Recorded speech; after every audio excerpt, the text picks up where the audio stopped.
Welcome to Cozy Noah Vibes, where we relax, listen, and drift into dreamland together.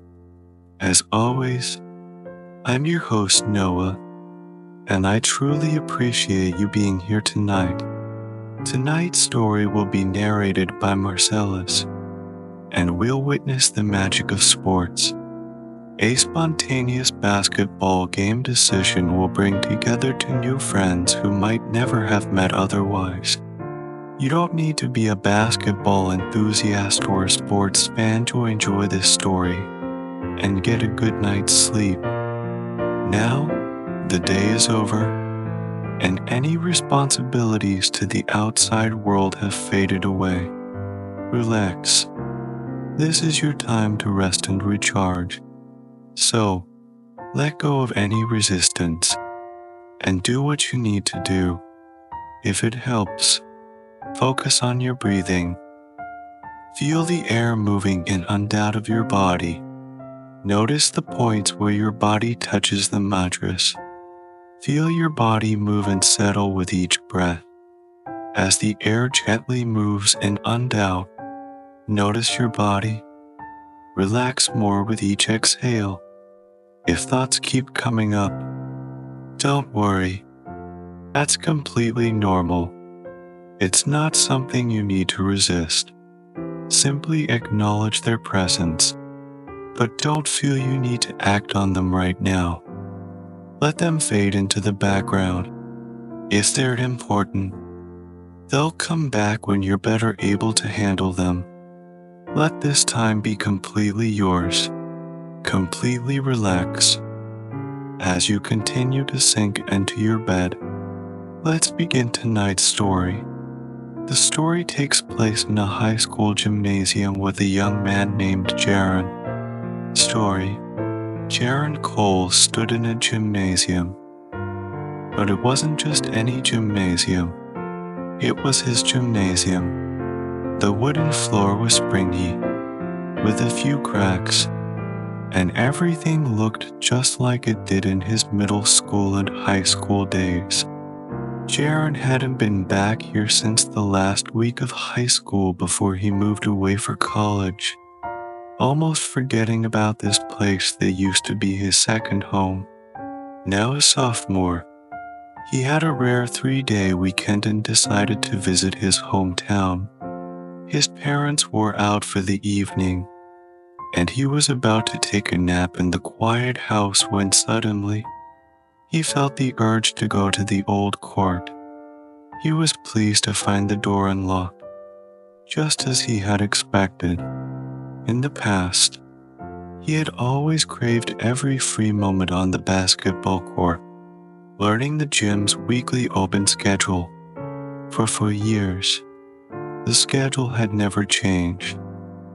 Later that day, there would be a 2-hour Saturday night pickleball game, and Coach Hill Arrington usually opened the gym a few hours before the game, so he wouldn't have to leave his weekend band practice to let the enthusiastic players in. Basketballs, volleyballs, soccer balls, jump ropes, and various equipment were scattered on the floor. The gym was a place for kids needing activities to burn off their energy. Al Arrington was probably too lazy to clean up after the previous day's mess left by the kids. Jaron picked up a jump rope, gently pushed aside a soccer ball and a few bright orange plastic cones, and stood still, holding the rope. He gently stroked the handles of the rope, feeling a sense of anticipation. It had been a while since he jumped rope, but he had to try. He swung the rope high over his head, feeling it fall on his ankles. Adjusting his grip, he swung the rope up and jumped. Again and again. 4, 5, 6, 7 times, counting, missing the 8th time. He would try again.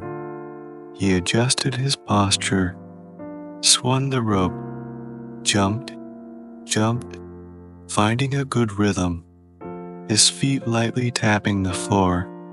Jaron stopped, smiling triumphantly. He had jumped 10 times in a row. Now it was time for another 10. This time he jumped past 10 and continued. He reached 15, then 20, jumping continuously, rhythmically, all the way to 24. He was in a groove. Soon, he jumped past 33, reaching 40.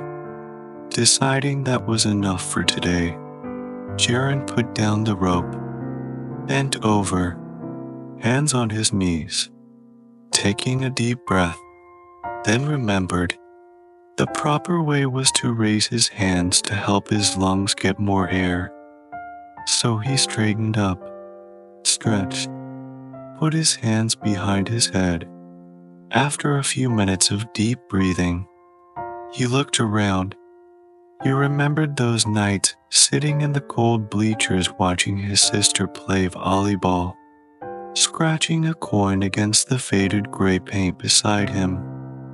His eyes traced the rows of seats up to the highest black wall, focusing on the red Wolverine image in the center of the wall.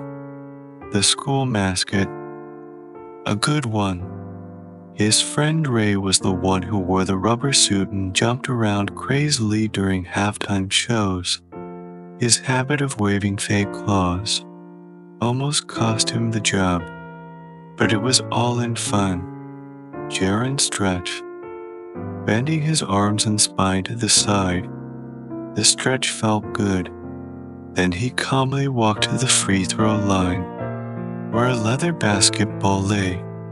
A good ball, not those rubber ones kicked around by kids, nor the faded, peeling leather ones that seemed to be favorites from a decade ago.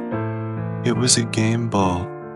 Jaron picked up the ball, then put it down, smiling as it easily bounced off the wooden floor back into his hands.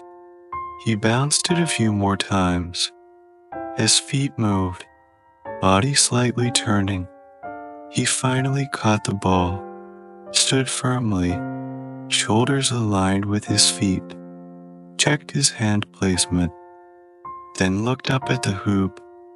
In one smooth motion, he bent his knees, sprung up, his feet not leaving the ground, toes landing, legs locking, standing straight. He lifted his bent elbow to his chest, right hand slightly left of his face, the ball in his palm. He raised the ball and hand slightly above his head, releasing before his arm fully extended. The ball arched perfectly, then swiftly fell. Swish. A perfect shot. A rush of joy filled Jerome's chest.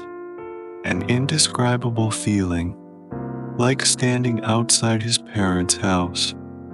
The breeze blowing, the temperature just right. The ball fell and bounced back to him, almost automatically returning to his hand.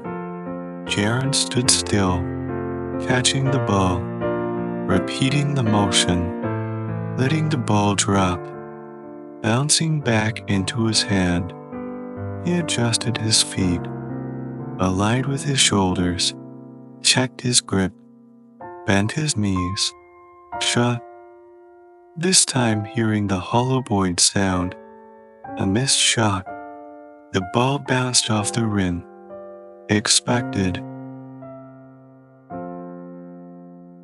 Since he hadn't practiced in weeks, the missed shot brought a different feeling, a bit like when a juicy piece of his uncle's mouth-watering blackberry pie slipped off his forkand onto the floor under the table at Thanksgiving.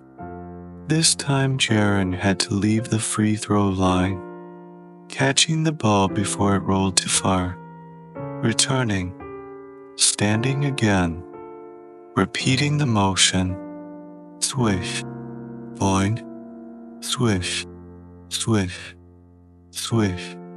That's it, he said, satisfied with a sigh. Basketball had always been his sport, almost as good as his sister at volleyball. She led her team to state championships in her junior and senior years, winning a scholarship.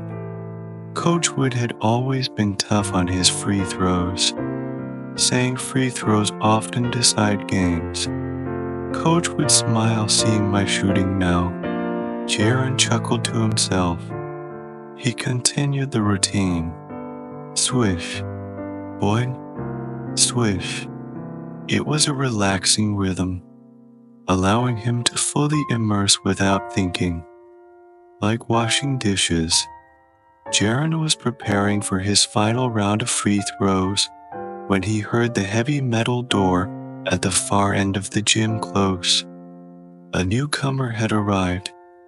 A tall, lanky guy in shorts and a tank top, walking slowly onto the court, stopping at the baseline, changing out of his street shoes into a pair of brand new basketball shoes. Sharon thought he wouldn't mind having a pair of shoes that good, but he wore an old pair of second-hand sneakers. His parents taught him frugality and faith. Jaron watched the newcomer, tall and lean but looking very agile. The newcomer, now in his basketball shoes, walked to the center of the court and lightly bounced the basketball. Before shooting, he nodded at Jaron and smiled, saying, "I'm Kyle. Mind if I join you?" Jaron nodded back, smiling. "Sure, I'm Jaron." Kyle bounced the ball, jogging around the court to warm up, his movements fluid, clearly a skilled player. Watching him, Jaron felt a sense of challenge, and they soon started a friendly game. Jaron and Kyle took turns shooting, showcasing their skills. Kyle's shots were precise and powerful, his movement seamless, clearly honed through countless practices. Not to be outdone, Jaron displayed his own adept skills and agile footwork, and they quickly got into a competitive rhythm. As the game progressed, Jaron and Kyle started talking about basketball, school, and life. Jaron learned that Kyle was also a college student who had recently transferred to this city, looking for new friends and activities to fill his free time. "How long have you been playing basketball?" Jaron asked, catching the ball Kyle passed to him and shooting effortlessly. "Since I can remember," Kyle replied with a smile. "Basketball isn't just a sport for me. It makes me feel free and happy." "Same here." Jaron nodded in agreement. "Every moment on the court fills me with satisfaction. It's a part of my life." They continued playing, enjoying the fun and challenge of the game. Time flew by, and they spent a wonderful evening in sweat and laughter. After the game, Jaron and Kyle sat at the court's edge, chatting and smiling at each other. "Today was really fun." "Thanks, Jaron," Kyle said, handing a bottle of water to Jaron. "I feel the same, Kyle," Jaron said gratefully, taking the water. "Playing with you was great." They exchanged smiles, sensing a new friendship forming. "We can come here and play often," Kyle suggested. "We can challenge each other and improve our skills." "Great idea," Jaron replied excitedly. "I'm looking forward to our next game." They exchanged contact information, and set a time for their next meeting. Jaron felt he had not only found a new friend, but also rekindled his passion and love for basketball. On his way home, Jaron felt joyful, knowing he had made the right decision today. On the basketball court, he found himself and a new friend. This night would become a cherished memory. At home, Jaron lay in bed, closed his eyes, and thought about tonight's game. He felt a sense of fulfillment, his heart filled with anticipation for the future. Relax. This is your time. Feel your breath. Feel your body. Feel inner peace. No matter what happened today, now is your time to rest and recharge. Have a peaceful night filled with beautiful dreams. Good night.